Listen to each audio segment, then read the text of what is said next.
யாரெல்லாம் மென்சஸ் வந்து கரெக்ட்டா 28 நாள் ஒரு முறை, 28 நாள் இல்லாம 30 நாள், 35 நாளுக்கு ஒரு முறை போறீங்க, கை தூக்குங்க அப்டின்னா, ஓகே. அவ்ளோ பெரிய கிரவுட்ல ஒரு 5 பேர் தான் கை தூக்குவாங்க. ஓ!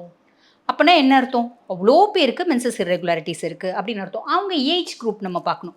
ரொம்ப யங் ஏஜ் குரூப். அதாவது செக்சுவலி ஆக்டிவ் ஏஜ் குரூப் அப்டிம்பாங்க. அந்த செக்சுவலி ஆக்டிவ் ஏஜ் குரூப் இருக்காங்க அப்டின்னா, அவங்களுக்கு எதனால இந்த மென்சஸ் இர்ரெகுலாரிட்டீஸ் அப்டின்னா, main reason PCOS. Okay. PCOD அப்படின்னு சொல்றாங்க பார்த்தீங்களா? அதுதான் காரணம். இந்த பிசிஓஎஸ், பிசிஓடிலாம் இருக்கு அப்படின்னா, இந்த ஓவுலேஷன் இம்பேர்மென்ட் சாலிடா வருமா. அதாவது மென்சஸ் அப்பியர் ஆகி இப்போ ஒரு கேர்ள்க்கு வந்து மென்ஸ்ட்ரேஷன் அப்பியர் ஆயிடுச்சு. மென்ஸ்ட்ரேஷன் அப்பியர் ஆகி யூசுவலா வந்து 28 டேஸ் ஒன்ஸ் மென்ஸ்ட்ரல் சைக்கிள். 3 நாள், 4 நாள் போது ப்ளீடிங் நின்னுடுது. அதுக்கப்புறம் மென்சஸ் இன்னைக்கு ஆச்சுன்னா, இன்னைக்கு ஃபர்ஸ்ட் டே, நாளைக்கு செகண்ட் டே, நாளான்னைக்கு தேர்ட் டே. அந்த மாதிரி மென்சஸ் அப்பியர் ஆகி 12ஆம் தேதியிலேருந்து 18ஆம் தேதி வரைக்கும் அந்த ஓவுலேஷன் டைம் அப்படின்னு சொல்லுவாங்க. அப்ப முட்டை வளரும், முட்டை வெடிக்கும்.